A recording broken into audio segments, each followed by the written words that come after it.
This morning, Israelis are demanding retribution after 2 Palestinians killed 5 men at a synagogue in Jerusalem. 4 rabbis and a police officer died in yesterday's attack. 3 victims were American. Alan Pizzey is in Jerusalem, where tensions between Israel and the Palestinians are rising quickly. Alan, good morning.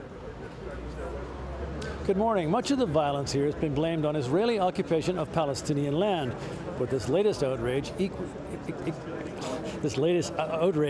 highlights the other equally explosive side of the problem.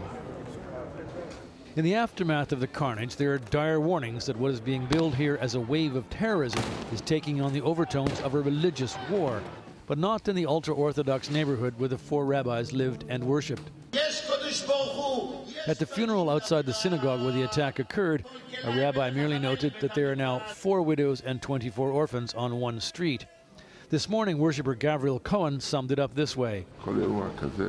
Our future in this world is dependent on God, he said. A man can never know what will happen to him. But Israeli Prime Minister Benjamin Netanyahu vowed there would be harsh retaliation for what he termed despicable murders.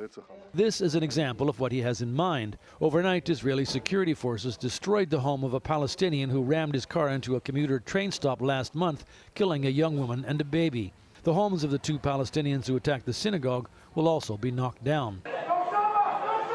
What particular grievance inspired them to commit the outrage is still unclear, but a relative was quoted as saying he was sure they acted alone, not as part of an organized plot. Israeli security officials say such lone wolf attacks are the hardest to predict or prevent.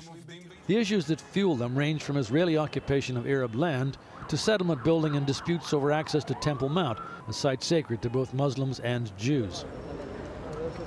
The cruel issue of what happened in the synagogue behind me is that most of the victims are from a segment of society in Israel that takes no part in the security apparatus. They're only interested in prayer. Jeff? Alan, thank you very much.